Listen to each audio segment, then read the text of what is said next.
tidak karena ada reward dan tidak karena ada punishment.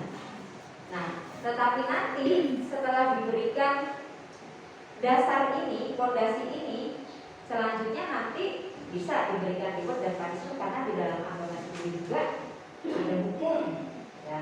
Kayak misalnya mencuri, ya, mencuri hukumannya potong tangan, ya, ada.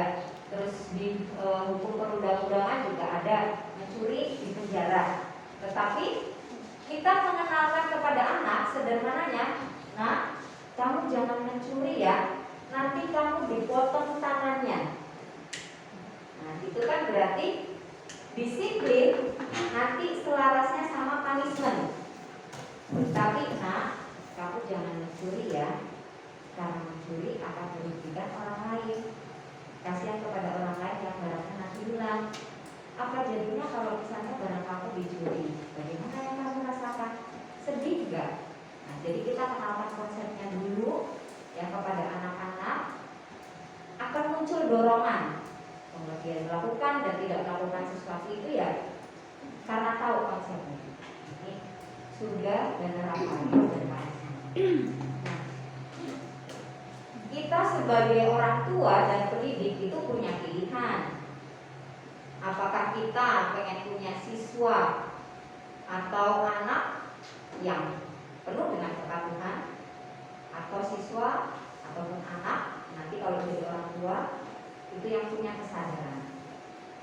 Tinggal pilih mau yang mana. Dua-duanya ya sama-sama menguntungkan untuk kita sebagai orang tua dan sebagai pendidik. Karena anak bisa mematuhi kedisiplinan. Satu, ya, anak-anak istilahnya kalau di rumah itu disuruh sholat tepat waktu, pulangnya jangan malam-malam dan lain sebagainya, dia patuh. Tapi apakah dia benar-benar sadar kenapa dia harus melakukan itu? Nah, siswa atau anak yang punya kepatuhan itu instan dan mudah. Ya, instan dan mudah. Ibaratnya tinggal kita, oke kamu harus A, B, C, D. Nanti kalau enggak, papa bakal misalnya pukul kamu, atau nanti kamu bakal disita HP-nya dan lain sebagainya. Kita berikan hukuman, baik itu yang membuat dia takut atau enggak, ataupun juga misalnya kasih reward, sogokan. Kamu harus beresin mainan kamu, gitu ya. Nanti mama kasih permen, misalnya gitu. Nah ini dia patuh, dia mengerjakan itu, tapi belum dengan kesadaran. Nah siswa, anak atau anak yang dengan kepatuhan itu nanti walaupun itu instan didapatnya, mudah, tetapi sesuatu yang instan tentu juga tidak akan bertahan. Makanya kalau kita di rumah diberikan aturan yang ini terus kita jadi anak yang patuh, belum tentu anak tersebut pas dia keluar dari rumah, misalnya ngekos dan lain sebagainya, dia akan benar-benar masih mematuhi apa yang ada di rumah. Nah, beda halnya dengan anak yang dengan kesadaran. Nah, dia akan karena sudah tahu konsepnya, jadi ada orang tua, nggak ada orang tua, dia tetap mengerjakan itu. Karena memang nggak boleh karena A, B, C, D. Ya, kayak misalnya kita bonceng 3, kan juga dulu pernah sih bonceng 3 pas muda ya. Karena anak-anak itu kayak bonceng 3 itu, oh nggak ada polisi nggak apa-apa, nggak apa-apa dalam nggak ada polisi nggak apa-apa. Terobos lampu merah, gitu ya. Terobos lampu merah, oh nggak apa-apa nggak ada polisi. Gitu ya. Jadi kalau ada polisi nggak berani, kan? Berarti dia hanya patuh, tapi tidak penuh dengan kesadaran.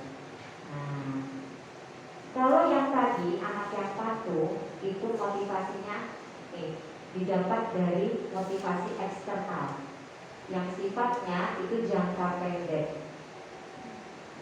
Nah, motivasi eksternal itu ya dari hukuman, ya, dari ancaman, dari rasa takut, ataupun juga iming-iming, gitu, iming-iming hadiah dan lain sebagainya.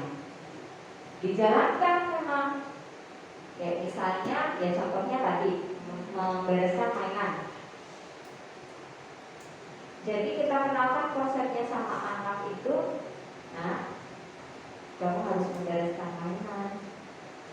Kita tanya kepada anak, nanti kalau nggak diberesin, nanti gimana coba, apa yang akan terjadi? Biarkan anak itu berpikir dengan sendirinya, keuntungan dan kerugiannya.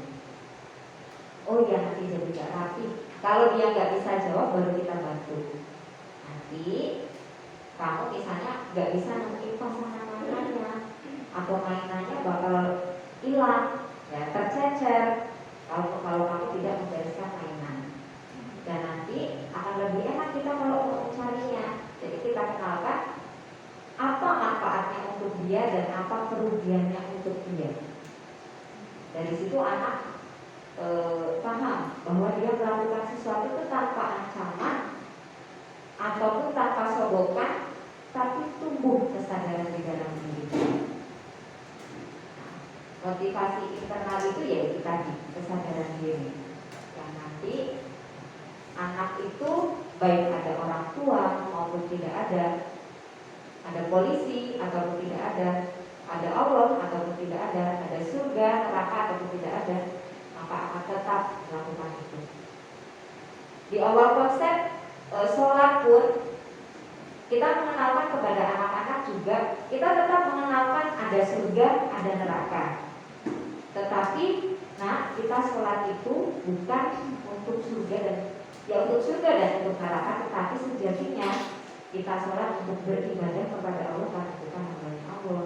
Kita berterima kasih kepada Allah karena sudah memberikan kita hidup. Jadi nanti di awal kita mengenalkan konsep beribadah itu bukan hanya surga dan neraka, tapi harus muncul kebutuhan di dalam dirinya. Kita berterima kasih kalau sholat itu nanti jadi lebih enak, nanti apa yang kamu minta akan lebih mudah dikabulkan. Motivasi internal tadi kesadaran diri yang tumbuh. Nah, nanti bagaimana cara membangunnya ada di situ. Lalu motivasi eksternal, sogokan, iming-iming, ancaman, ketakutan, kemudian. Nah, lalu bagaimana jika di sekolah ini membangun atau menumbuhkan motivasi internal, ya, disiplin positif. Jadi intinya tuh disiplin positif. Ya, anak itu mengerjakan sesuatu gak karena reward dan sanksi. Yang pertama, menjelaskan konsep. Misalnya kalau mau memberikan aturan atau rule kepada anak-anak, nanti teman-teman pada saat tatap muka nanti ada berapa persen menerima aturan dasar listen to the teacher, sit quietly. Ya 6 atau 7 ya, 6 atau 7, dan itu nanti harus diberikan bertahap kepada anak-anak. Anak-anak kalau hanya mendengarkan rule number 1, listen to the teacher, rule number 2, sit quietly, rule number 3, rule number 4,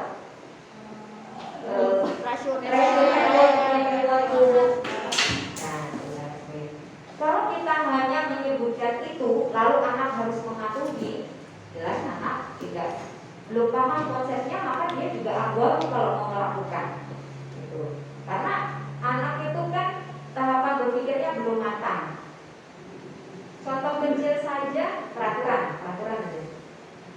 Kalau mau memberikan rule kepada anak-anak, kita bisa berikan brainstorming kepada anak-anak berupa pertanyaan-pertanyaan yang nanti melalui proses berpikirnya mereka, lalu mereka menemukan sendiri jawabannya. Daripada itu dari kita diberikan ke anak, anak hanya menerima, tidak ada melalui proses berpikir.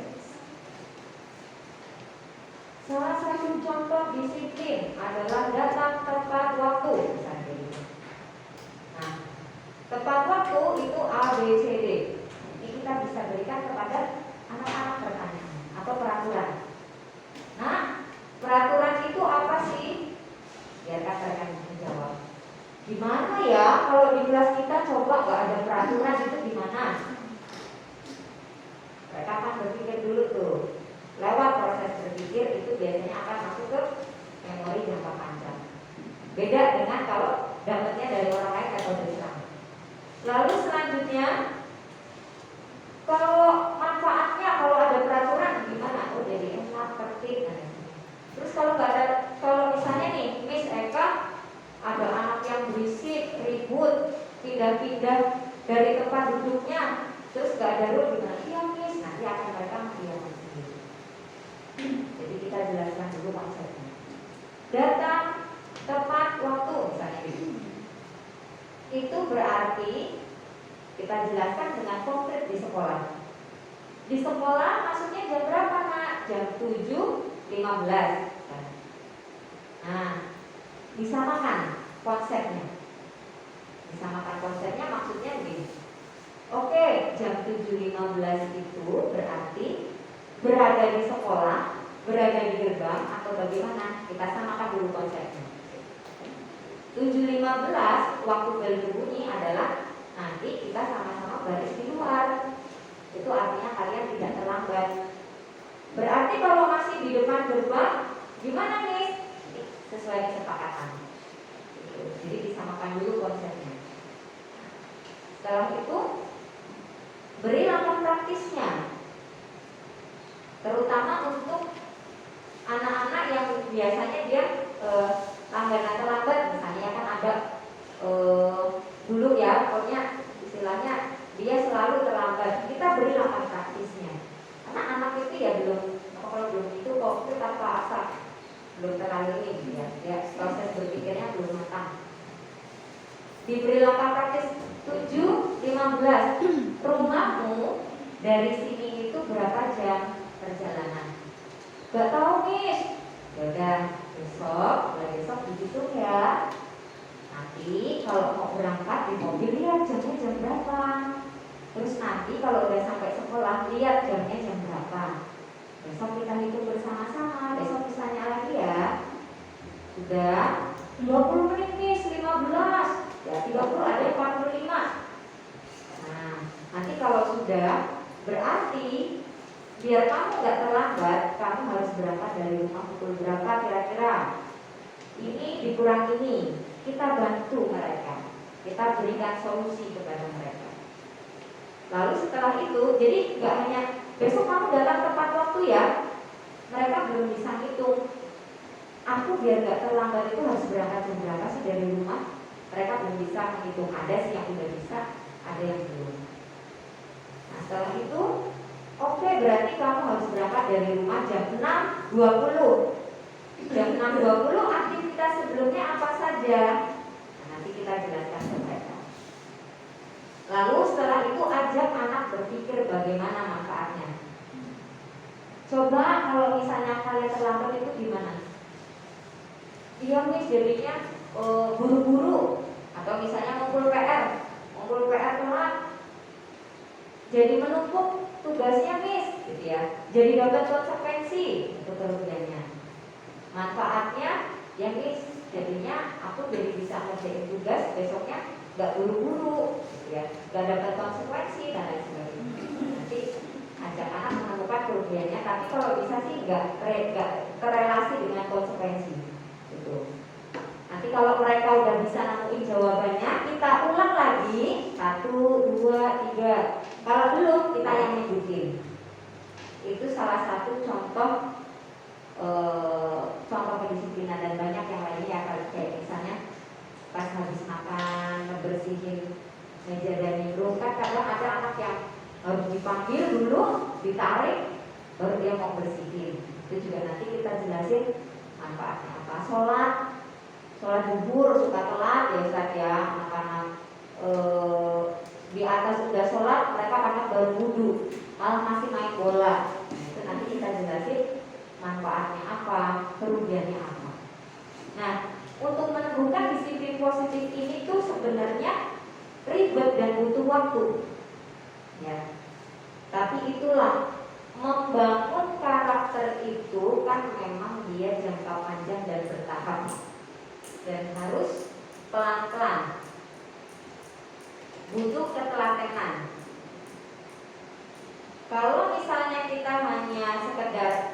ini yang kemarin bisa kamu buat sama media tentang memberikan ulangan harian ya. Ulangan harian mau dikasih tahu apa enggak? Nah jadi kalau di CBS itu ulangan harian itu memang gak dikasih tahu ke anak-anak.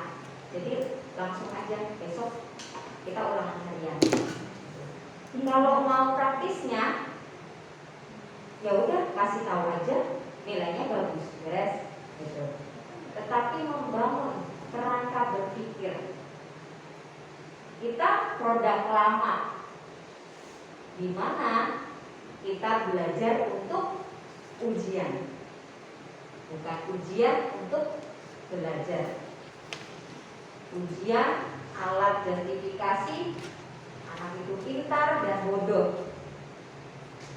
Produk lama, kalau mau ulangan, ya udah berarti besoknya baru belajar. Nah, untuk menumbuhkan atau mau mengganti kerangka berpikir itu harus dimulai dari hal yang kecil. Contohnya hal tersebut. Sekali mereka kaget nilainya jelek, tapi ada remedial. Remedial itu katanya itu remedial mengulang kembali. Tapi di situ sebenarnya ada kerangka berpikir yang mengajarkan pada anak bahwa kalau dia berhasil dalam remedial, artinya dia berhasil memperbaiki diri. Jadi ada makna. Termasuk juga kalau kita tidak memberitahukan ulangan, kalau besok ulangan 10 kali kita seperti itu, nanti anak-anak sudah terbiasa. Karena ulangan atau ujian bukan untuk nilai, bukan untuk mencari nilai, tapi sebagai alat ukur. Dua, dari sisi siswa, apa sih yang aku belum bisa? Aku berarti kemarin gak dengerin miss-nya, jadinya aku pas ulangan gak bisa. Oh, materi ini aku belum bisa, makanya aku gak bisa jawab. Jadi alat ukur bagi siswa, mana yang dia sudah bisa, sampai di level mana dia. Dari sisi guru, oh berarti aku ngajarnya ada sesuatu yang harus aku tambah agar anak-anak paham. Kalau mencapai 60% itu artinya guru. Ini misalkan dulu kan ada namanya analisis soal. Analisis soal itu ada presentasi, dilaporkan kepada kepala sekolah. 60% itu dia fail, artinya kembali ke guru. Tapi kalau hanya berapa persen berarti kembali ke anak. Misalkan dulu juga pada saat pernah konsul ya kepada Mr. Alek, ini gimana ya Bu Kiri ngajarnya ini? Kalau dari ke sini, gimana ngajarnya? Kayak ngajarnya ada sesuatu yang harus kamu refleksikan kembali. Tanya ya, akhirnya bisa berpikir bagaimana anak biar bisa paham pada saat ulangan, dia bisa mencapai kesuksesan. Taruh jarinya dari itu ke sini. Ya, dari situ misalkan berpikir setiap nanti ada ulangan dan lain sebagainya, bagaimana caranya misalkan biar bisa mereka tuh berhasil tanpa, yaitu kita kasih tahu dulu ada ulangan. Cara berpikir yang pertama kayak misalnya makan untuk hidup untuk makan kan kayaknya sama, tapi itu sebenarnya beda. Lebih berharga yang makan untuk hidup atau hidup untuk makan? Ustaz, makan untuk hidup atau hidup untuk makan? Ya sama, dan sama halnya dengan ujian untuk belajar dan belajar untuk ujian. Ujian untuk belajar itu apa? Habis ujian, oh iya, aku masih kurang di sini. Akhirnya dia belajar. Nah, sama dengan ini, menerapkan disiplin kepada anak-anak, membangun kerangka berpikir bahwa aku melakukan sesuatu itu harus tahu maknanya dulu. Kenapa harus seperti ini? Kenapa harus seperti itu? Jadi biar gak kayak robot dan gak punya pilihan hidup sendiri. Punya pilihan hidup sendiri. Aku mau gaya hidup seperti aku lakukan ini. Karena ini, aku tahu maknanya, bukan hanya karena boleh dan tidak boleh.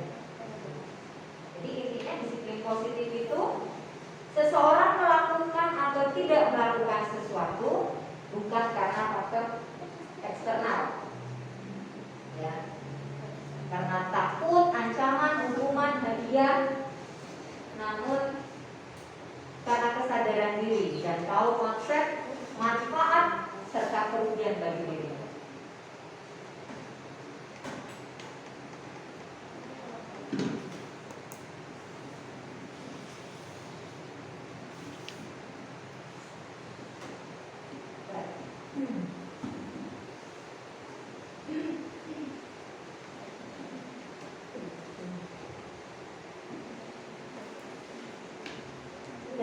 Dari awal pembahasan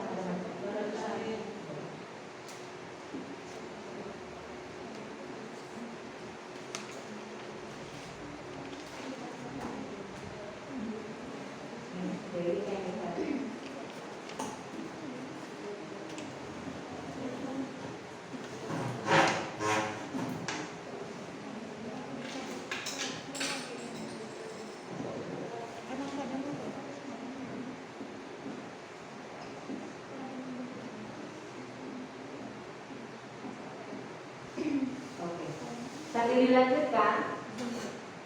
Nah, ada 4 hal yang perlu diperhatikan dalam menerapkan disiplin positif. Yang pertama, koneksi sebelum koreksi. Koneksi, sambungan. Ibaratnya layangan kalau nggak ada benang, kita gimana mau bisa narik, gitu ya. Harus ada benang dulu. Misalnya gini, ada si A, dia nggak mau sholat, duduk aja di pojok.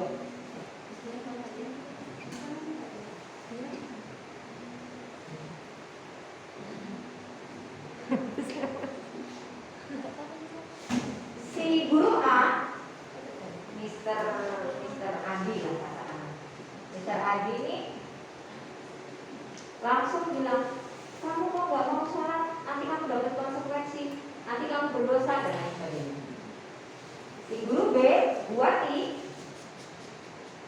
dia mendekati si anak. Lalu dia bilang, kamu kenapa nak? Lalu setelah diceritakan, setelah digali perasaannya, kita akui perasaannya. Oh iya, pasti jadi kamu sedih ya. Pantesan ya kamu murung.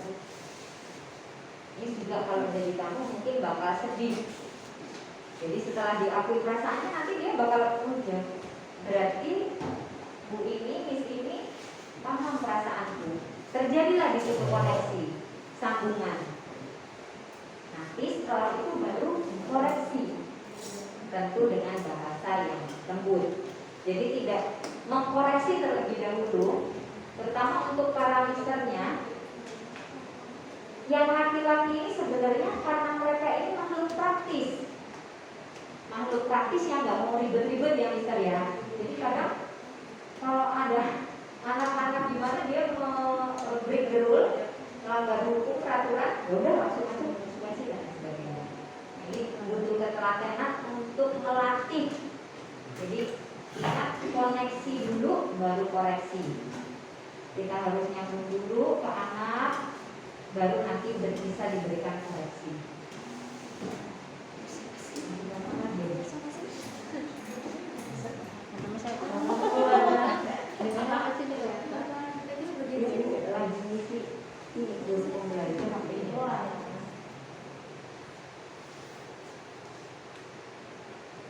Iya Bu.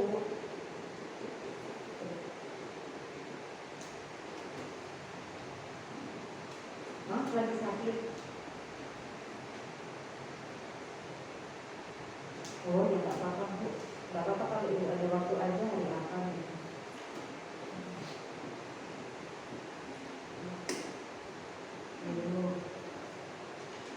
Enggak, kalau nanti aja gak apa-apa kalau Ibu. Bisa ya.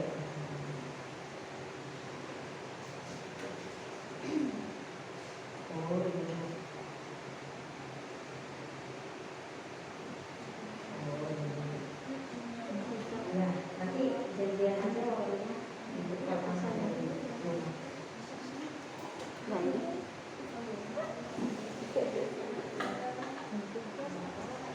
Oh, Hah?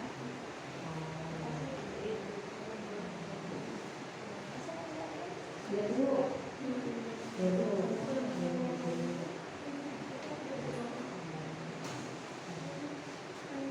Gitu.